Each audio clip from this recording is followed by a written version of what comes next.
Hi there, Chris Piercy, wedding magician, mind reader, and hypnotist, here with episode 2 of Yes Do I Do review. Now, in our second episode of a Yes Do I Do podcast, we spoke to Dan Rhodes Photography about his business, and our main topic of conversation was about social media at your wedding and how it should be used and how you should kind of approach it. Now, this was an interesting one because I was always very much of the opinion that all photographers absolutely hated mobile phones and social media at weddings because they kind of ruin the photos. But Dan had a slightly different opinion on this, and he actually says he likes to kind of incorporate the mobile phones into photos because I guess if they're going to be there, you might as well make them the best of it.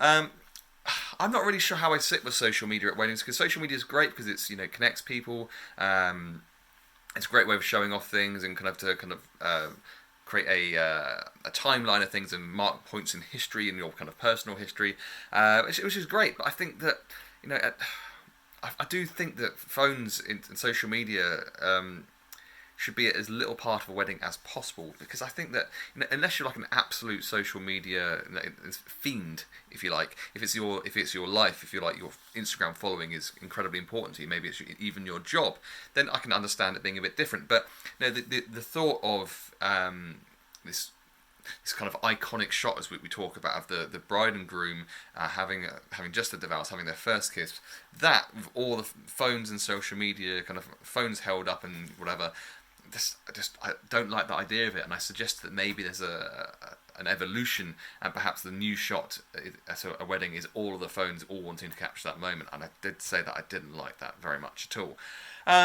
But that was one side of it, and then we kind of said that if you don't want phones at your wedding, if you don't want them ruined in the shots, then at certain points, particularly the ceremony, then you just need to make an announcement to your guests that you do not want phones, you don't want cameras visible, because you've hired a very expensive photographer who is going to be doing all of the photos for you.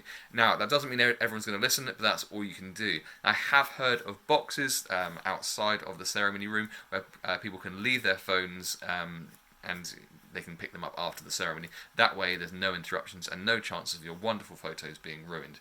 So that was one side of it. On the social media side of it, it's interesting because obviously people want to let people know where they are and what they're doing, and that's kind of what social media tends to be a lot about. People want to kind of have this status thing. They want people to say, "Oh, I was there."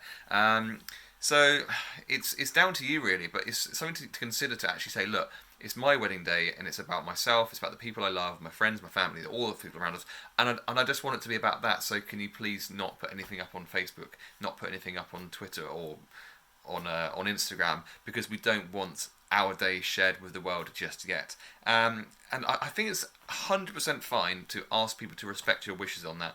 Now, like I said, with the phones, it doesn't guarantee that anyone's actually going to listen to you and kind of take on board what you said. But you'd like to think if it's someone you've respected enough to invite to your wedding, then they are going to respect you enough to listen to your wishes.